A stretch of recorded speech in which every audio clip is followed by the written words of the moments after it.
नमस्कार मेरे देश के बेहतरीन नौजवानों। हाँ, तो आप सभी understand and learn mathematics channel को फॉलो करते आ रहे हैं। जैसा कि हमने पिछले क्लास में जीपी के बेस्ट कॉन्सेप्ट क्वेश्चन हमने किए थे और साथ ही इस क्वेश्चन का खासियत ये था कि इसमें हमने ट्रिगोनोमेट्री के बेस्ट कॉन्सेप्ट जनरल सॉल्यूशन का मिक्सिंग करके एक क्वेश्चन आपको फ्रेम हुआ था और काफ़ी अच्छे क्वेश्चन फ्रेम हुआ था। तो मुझे उम्मीद है कि जो हमने आपको समझाने का प्रयास किए, बताने का प्रयास किए, काफ़ी अच्छे से आप समझ गए होंगे। और साथ ही साथ मुझे ये भी उम्मीद है कि जो स्टूडेंट मेरा लेक्चर फर्स्ट क्लास से ही कवर करते आ रहे हैं उन्होंने इसे खुद से सॉल्व कर दिए होंगे। जब आप इसे खुद से सॉल्व करते हैं तो आपके अंदर का मनोबल जो होता है वो काफ़ी अच्छे से बना रहता है और आपको पढ़ने में भी मन लगने लगता है। ये सबके साथ होता है। जब आप कोई भी क्वेश्चन खुद से सॉल्व करते हैं या किसी के द्वारा पूछा हुआ हो या कोई बुक का क्वेश्चन हो, तो इसीलिए बोलते हैं आपको मेरे क्लास में कि क्वेश्चन स्टार्ट करने से पहले खुद से सॉल्व करने का प्रयास करो। तो समझ गए होंगे आपको किस लिए बोला जाता है, तो हर क्लास में खुद से एफर्ट डालो। तो चलिए, और मैं एक बात बता दूं उस स्टूडेंट को जो अभी तक थोड़ा बहुत भी एफर्ट नहीं लगाना चाहते हैं, तो मैं उनसे बोल दूं भाई साहब आप एक साल मेहनत कर लीजिए। एक साल सोचिए आपके ज़िंदगी का कितना छोटा हिस्सा हुआ, और साथ ही साथ ये भी सोचिए जो आपने अभी ज़िंदगी गुजारे हैं मस्ती से उसका कितना छोटा हिस्सा हुआ, और साथ ही साथ जो आप ज़िंदगी मस्ती में गुजारने वाले हैं उनका कितना छोटा हिस्सा हुआ। तो ये आप कैलकुलेशन जब आप खुद से करेंगे तो आपको काफ़ी हंसी भी आएगी और साथ ही साथ आपको एनर्जी भी मिलेगी, और तभी आप काफ़ी अच्छे से कोई भी एग्ज़ाम फोड़ सकते हैं। जब आप एक साल मेहनत कर लिए, थोड़ा भी बहुत कंटिन्यूसली करना है, थोड़ा थोड़ा करके अपना डोज बढ़ाते रहना है और आप इजीली फोड़ सकते हैं कोई भी एग्ज़ाम। तो मुझे ये भी उम्मीद है कि अब आप हमारे द्वारा बताए हुए सारे बात को आप अच्छे से समझ गए होंगे, क्योंकि जब तक आप खुद से जजमेंट नहीं करेंगे खुद का तब तक कुछ नहीं होने वाला है। क्योंकि जब आप मोटिवेशनल वीडियो देखते हैं, बाहर से मोटिवेशनल वीडियो देखते हैं, तो आपको एक्सटर्नल फोर्स डालता है आपके ऊपर। थोड़ा बहुत पल यानी कि थोड़ा बहुत मोमेंट पे आपका मोटिवेशनल वीडियो वो ख़त्म होने के बाद आप थोड़ा बहुत काम वर्क करते हैं और उसके बाद वैसे ही हो जाते हैं। तो मोटिवेशनल वीडियो जब आप देखते हैं वो आपके लिए एक्सटर्नल फोर्स हुआ। जब आप खुद से आपका जजमेंट खुद से करेंगे तो सोचिए कितना बड़ी बात हुई। आप हमेशा मोटिवेट रहेंगे, क्योंकि जब आप इंटरनल मोटिवेट रहेंगे हमेशा तो कोई आपको बाहरी फोर्स की कोई ज़रूरत नहीं है, क्योंकि आपके अंदर वो खुद फोर्स डेवलप हो चुका है। तो मुझे उम्मीद है कि आप सब समझ गए होंगे। तो चलिए आज हम ज्योमेट्रिक मीन स्टार्ट करने वाले हैं। तो ज्योमेट्रिक मीन स्टार्ट करने से पहले मैं आपको ये बता दूं कि जो हमने अर्थमेटिक मीन के केस में पढ़े थे 3 केस, ठीक उसी प्रकार आपको बोला गया था कि जो ज्योमेट्रिक मीन में यही पढ़ेंगे और साथ ही साथ हार्मोनिक मीन में यही तीनों केस पे डिस्कस करेंगे। तो चलिए स्टार्ट करते हैं। यदि आप अर्थमेटिक मीन का लेक्चर नहीं देखे हैं तो जाकर देख लीजिए, समझ लीजिए, और उसके बाद आप ज्योमेट्रिक मीन पे का लेक्चर देखिए। तो चलिए, geometric mean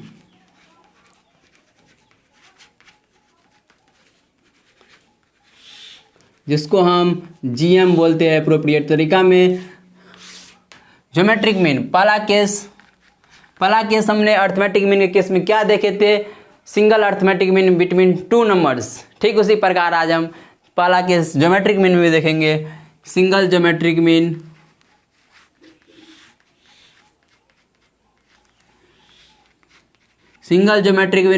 between 2 positive numbers. ये क्या हो गया, यहाँ पे पॉजिटिव क्या हो गया।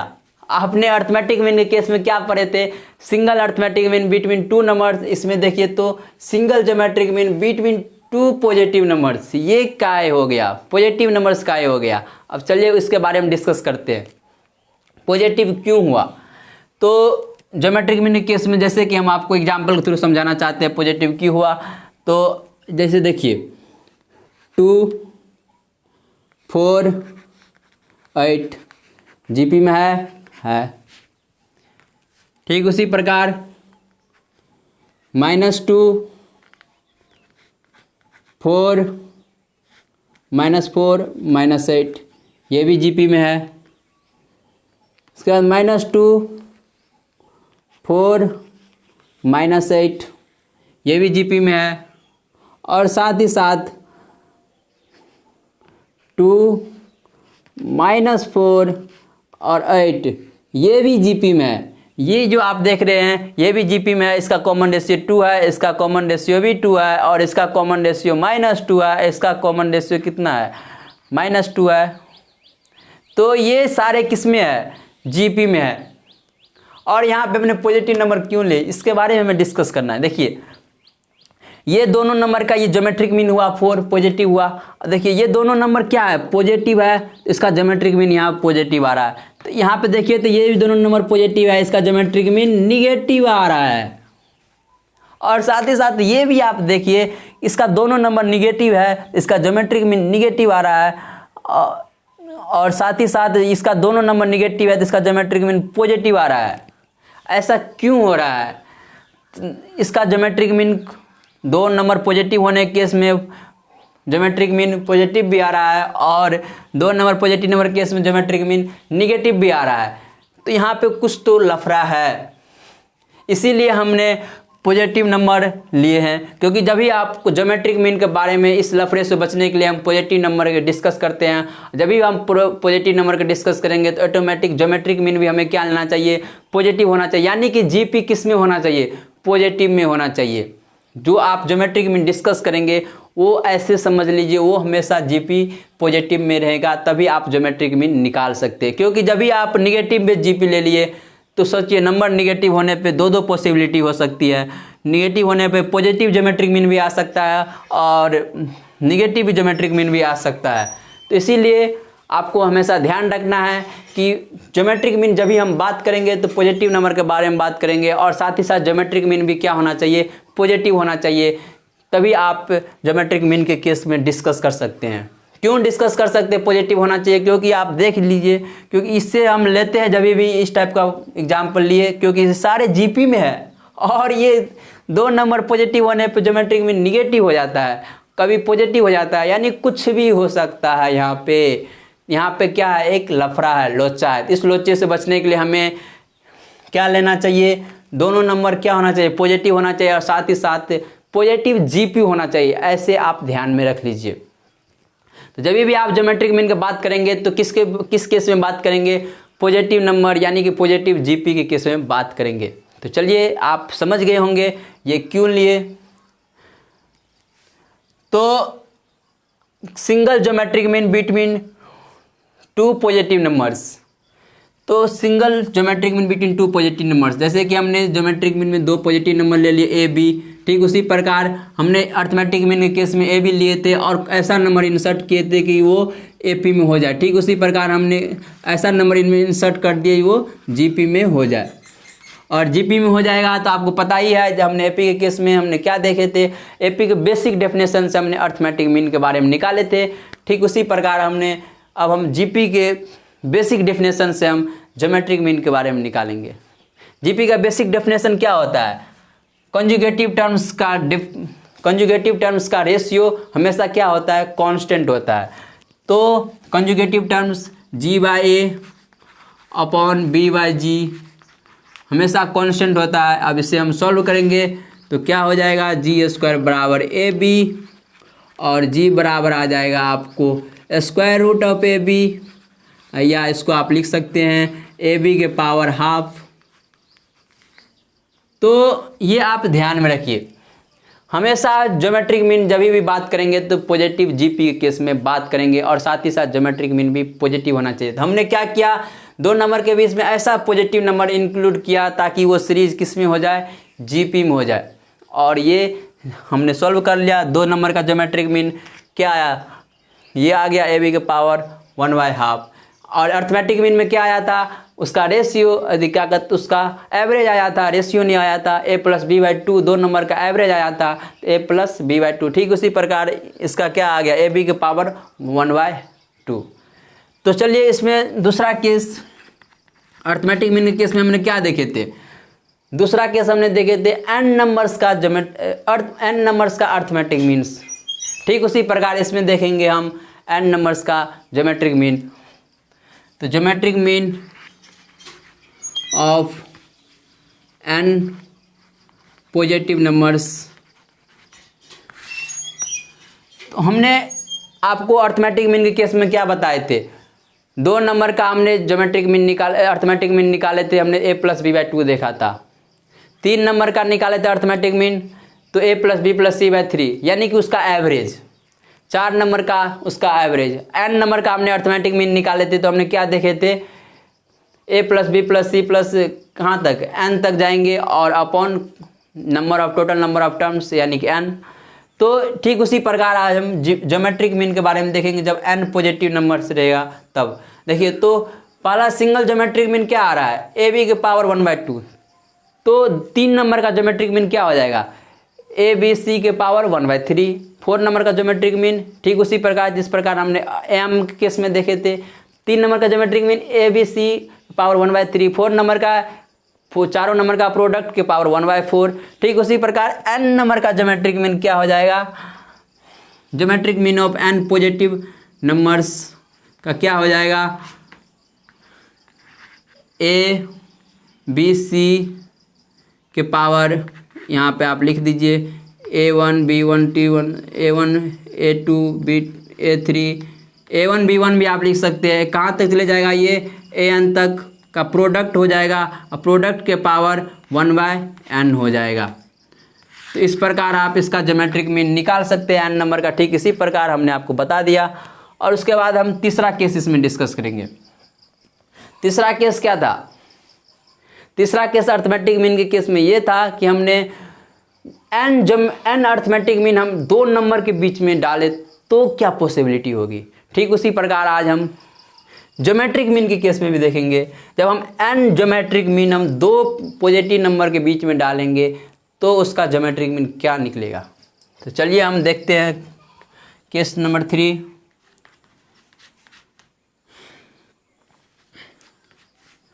n geometric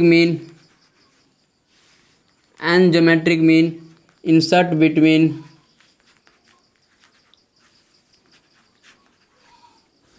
to positive numbers.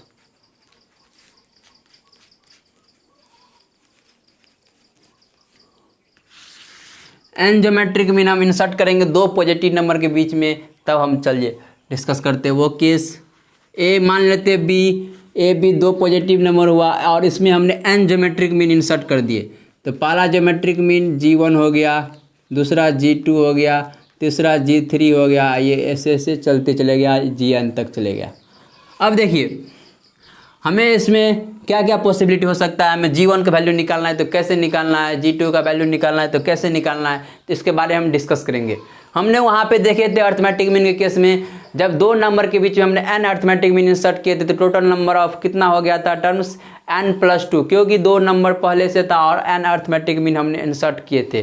ठीक उसी प्रकार यहाँ पे देखिए पहले से a और b 2 नंबर है और हमने इसमें n ज्योमेट्रिक मीन इंसर्ट किए थे, यानी टोटल नंबर कितने हो गए इस सीरीज में, n+2, क्योंकि ये n ये तो ये सारे नंबर हो गए और पहला 1 और 2 नंबर पहले से था।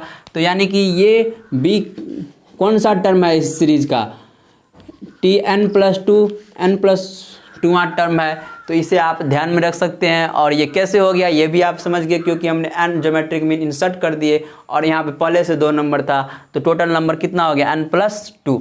अब देखिए यहाँ से हमें क्या निकलता है, Tn+2 ज्योमेट्रिक मीन के केस में फॉर्मूला क्या होता है, a × r के पावर n-1। तो a × r के पावर n-1 करेंगे तो क्या हो जाएगा n+1, और ये किसके बराबर हो जाएगा, b के बराबर। अब यहाँ से देखिए r का वैल्यू हमें मिल जाएगा, r का वैल्यू हमें क्या मिल गया,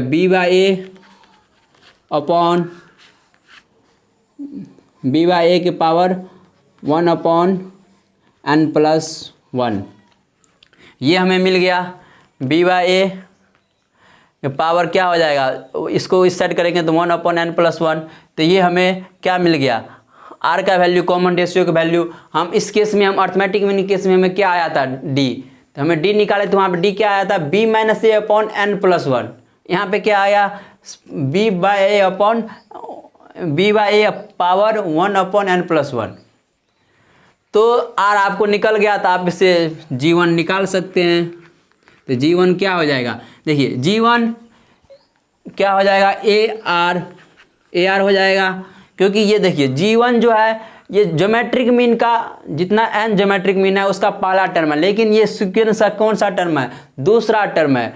दूसरा टर्म है तो r के पावर क्या हो जाएगा 2, तो 2 माइनस 1 करेंगे तो क्या हो जाएगा 1 हो जाएगा, तो यानी कि AR हो जाएगा। और a का वैल्यू आपको AR का वैल्यू पता ही है, तो b by A upon 1 upon n plus 1 आप लिख सकते हैं।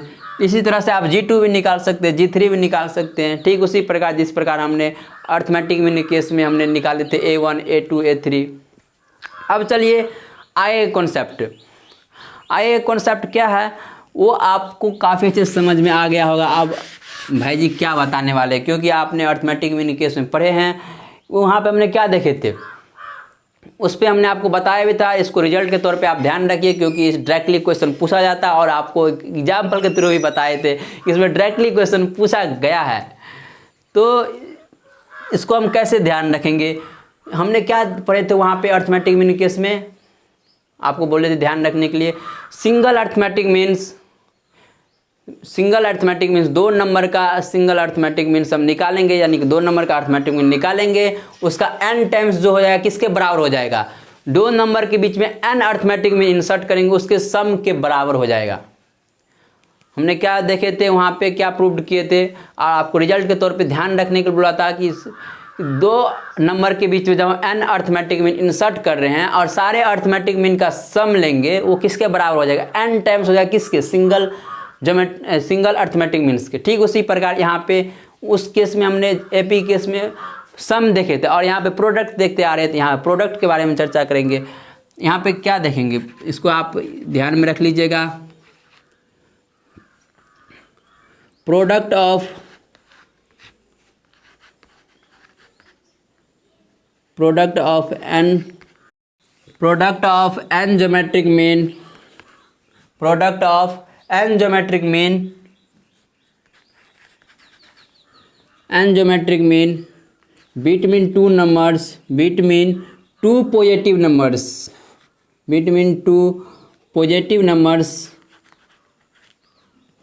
numbers will be equal to किसके बराबर होना चाहिए, nth power of single geometric mean के बराबर। तो will be equal to positive two numbers will be equal to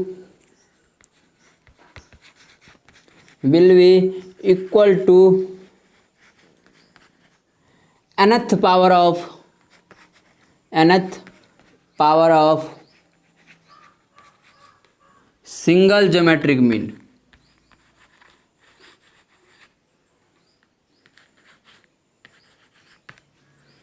क्या प्रोडक्ट ऑफ अर्थमेटिक मीन क्या देखे थे हमने, वो तो समझ गए होंगे आप। ठीक उसी प्रकार product of n geometric mean between two numbers will be equal to nth power of single geometric mean. तो मुझे उम्मीद है आप इसे वीडियो पॉज करके खुद से सॉल्व कर सकते हैं। तो चलिए खुद से आप सॉल्व कीजिए, क्योंकि हमने आपको अर्थमेटिक मीन केस में बताए थे, तो आप इसे इजीली सॉल्व कर सकते हैं। तो चलिए हम बताते हैं, इसमें प्रूव करने क्या बोलता है, product of n geometric mean between two numbers, single geometric mean A और बी मान लेते, 2 पॉजिटिव नंबर्स है ए बी का सिंगल ज्योमेट्रिक मीन आपको क्या हो गया, जी बराबर क्या हो जाएगा ए बी के पावर 1/2। अब ठीक उसी प्रकार बोल रहा है product of n geometric mean, तो n geometric mean between two numbers A और बी ले लिए और इसके बीच में हमने G1 G2 G3 सारे ज्योमेट्रिक मीन Gn तक इंसर्ट कर दिए, क्योंकि हम यहाँ पे क्या बोल रहा है n ज्योमेट्रिक मीन और किसके इक्वल होना चाहिए, इंसर्ट कर दिए। और ये प्रोडक्ट कर रहा है, इसका product G1 G2 G3 Gn का प्रोडक्ट किसके बराबर होना चाहिए, nth power of single geometric mean. यानी कि हमें प्रूव्ड करने क्या बोल रहा है, मैं इसे क्लियर कर देता हूँ यहाँ पे।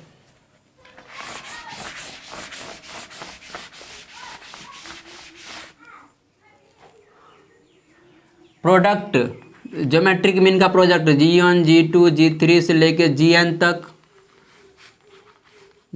तक का प्रोडक्ट क्या होना चाहिए, nth पावर, यानी कि ए बी के सिंगल ज्योमेट्रिक मीन के nth पावर होना चाहिए, यानी कि n/2 होना चाहिए।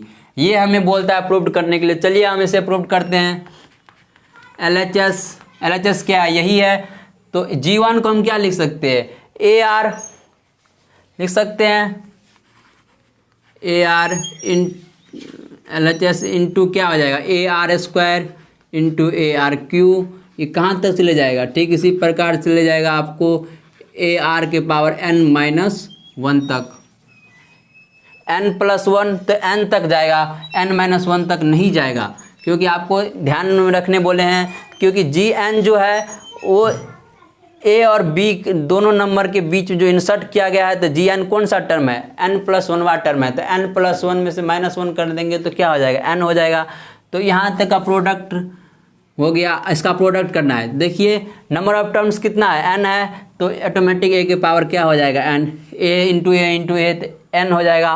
और r के पावर कितना हो जाएगा, 1 + 2 + 3 प्लस कहाँ तक चले जाएगा, ये n तक चले जाएगा। अब आप इजीली सॉल्व कर सकते हैं। आपको पता है ये फर्स्ट नेचुरल नंबर का सम क्या होता है, n इंटू n प्लस 1/2 होता है।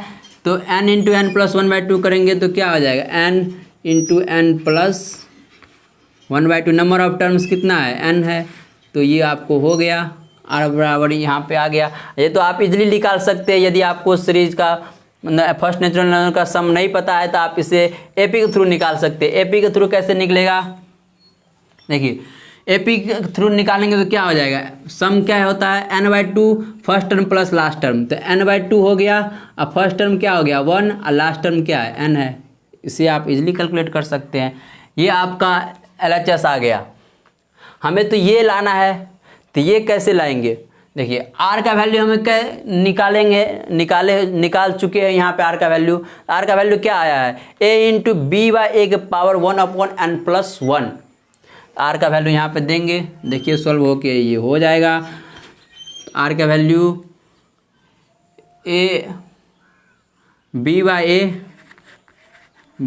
r का वैल्यू क्या है, b/a/n+1, b/a/n+1 और उसके पावर है n इंटू n+1/2, यही है। अब देखिए इसको पावर मल्टीपल हो जाएगा तो ये है, ये कैंसिल हो गया और यहाँ पे क्या हो जाएगा, b पावर n/2 और a के पावर भी n/2, तो ये n-n/2 तो ये n/2 हो जाएगा और b के पावर n/2, दोनों का प्रोडक्ट उससे हो जाएगा, पावर सेम है तो a b के पावर क्या हो जाएगा, n/2 हो जाएगा। ये आपका प्रूव्ड हो गया। और इसी तरह आप इस रिजल्ट को भी आप अच्छे से ध्यान में अब रख सकते हैं। तो चलिए आज का लेक्चर यही ख़त्म करते हैं। और जैसा कि आपको हर क्लास में बोलते आ रहे हैं, लाइक शेयर और सब्सक्राइब ज़रूर कीजिएगा और साथ ही साथ शेयर करना कभी मत भूलिएगा, शेयर ज़रूर कीजिएगा और ताकि दूसरे को भी हेल्प हो जाए। चलिए कल के क्लास में हम HP के बारे में जानेंगे, HM के बारे में जानेंगे। तो आज यही ख़त्म करते हैं। धन्यवाद।